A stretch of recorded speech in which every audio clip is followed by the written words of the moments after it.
जय हिंद।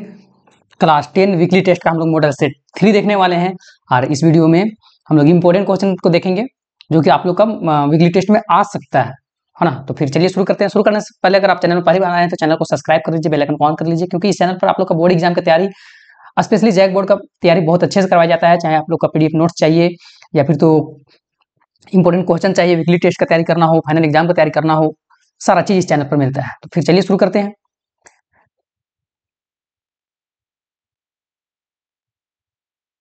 सबसे पहला प्रश्न आता है कि सुबह सुबह, है ना, बाल गोविंद भगत क्या गाते थे? तो सुबह सुबह बाल गोविंद भगत जो है वो भजन गाते थे, तो भजन सही आंसर हो जाएगा। आगे है माता के आंचल के पाठ का लेखक कौन है? तो शिवपूजन सहाय, है ना। माता के आंचल पाठ के लेखक है जो शिवपूजन सहाय। बाल गोविंद भगत पाठ के लेखक कौन है? तो बाल गोविंद भगत पाठ का जो लेखक है वो रामवृक्ष वेणुपुरी, है ना। आगे है कवि के जीवन की गागर कैसी है? तो कवि का जीवन की गागर जो है वो खाली है ना। कवि ने खाली घड़े से किसके ओर इशारा किया है? तो खाली घड़े तो है, खाली घर की ओर इशारा किया है ना। आगे है बाल गोविंद भगत सिर पर कैसा टोपी पहनते थे? तो कनपट्टी वाला टोपी पहनते थे, है ना। कबीर के जैसा मतलब टोपी पहनते थे। कवि अपने जीवन के किन अनुभवों को बांटना नहीं चाहते हैं? तो निजी अनुभवों को जो है वो नहीं बांटना चाहते हैं, निजी अनुभव। कवि के आलिंगन में आते आते कौन रह गया था? तो प्रेमिका। आगे कविता में थका हुआ पाठी कौन है? तो कवि खुद है। आगे लेखक के बचपन के नाम क्या था? तो लेखक के बचपन के नाम था वो तारकेश्वर नाथ। आगे है स्मृति को पाथेय बनाने का कवि का क्या आशय है?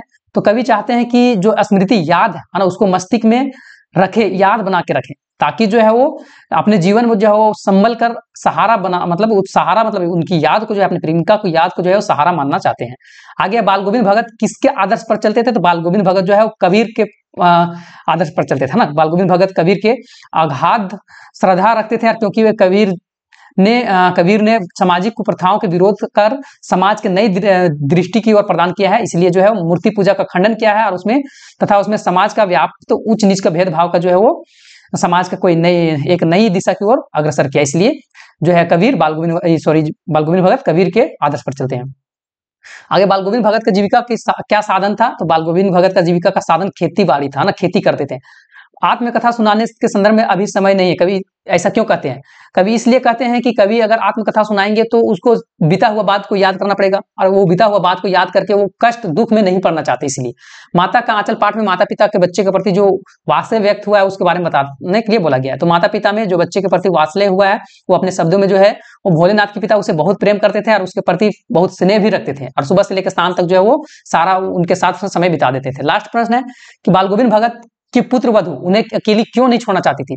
तो भगत जी के पुत्र वधु उन्हें अकेली इसलिए नहीं छोड़कर जाना चाहती थी क्योंकि वे भगत बुढ़ापे का एकमात्र सहारा था, और उसे चले जाने के बाद भगत का देखभाल कौन करेगा? तो ये वजह था। तो आई होप आप लोग का वीकली टेस्ट अच्छा सा जाए। तो फिर मिलते हैं नेक्स्ट वीकली टेस्ट में, तब तक के लिए जय हिंद, जय भारत।